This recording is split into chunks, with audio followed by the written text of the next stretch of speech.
हमारे रास्ते में सबसे बड़ी रुकावट हम खुद हैं। यीशु मसीह कहते हैं इस पहाड़ से कह दो हट जा। हमारे रास्ते का सबसे बड़ा पहाड़ हम हैं। मेरे रास्ते का सबसे बड़ा पहाड़ मैं हूँ, आपके रास्ते का सबसे बड़ा पहाड़ आप हैं। बाकी भी पहाड़ बहुत सारे हैं, पर अगर नंबर 1 पे प्रायोरिटी आती है वो आप और मैं है। सबसे पहले हमें अपने आप को हटाना पड़ेगा रास्ते से, अगर हम अपनी ग्रोथ चाहते हैं, अगर हम यूनिटी चाहते हैं। और दूसरी चीज, यूनिटी की परिभाषा वचन के अनुसार लोगों के पास नहीं है। यूनिटी की परिभाषा संसार के अनुसार है। ओके। और सिर्फ यूनिटी नहीं, प्रेम ले लीजिए, आप नम्रता ले लीजिए, कोई भी चीज आप उठा लीजिए, उसकी परिभाषा हम सीखते हैं संसार से।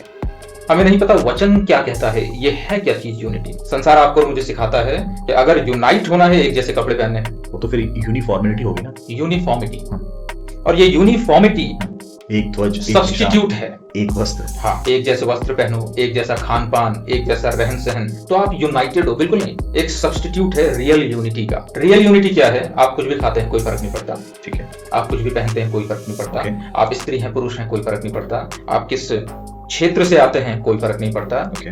रियल यूनिटी दिल का कनेक्शन है, इसके अलावा कुछ नहीं। मसीहों की संस्कृति नहीं होती, जिस संस्कृति में जो मसीह है उसकी वही संस्कृति है। लेकिन हम कोशिश करते हैं मसीहों की संस्कृति बनाने की और उन्हें सांस्कृतिक जरिए से जोड़ने की। उदाहरण के लिए, शादियों में आप काला सफेद पहनते हैं, कोई जरूरी नहीं है। ये मसीहों की संस्कृति नहीं है, ये वेस्ट संस्कृति है। उदाहरण के लिए, आपका खान पान, आप वेस्ट से प्रभावित हैं, तो आपको लगता है मसीहों की संस्कृति वेस्टर्न है।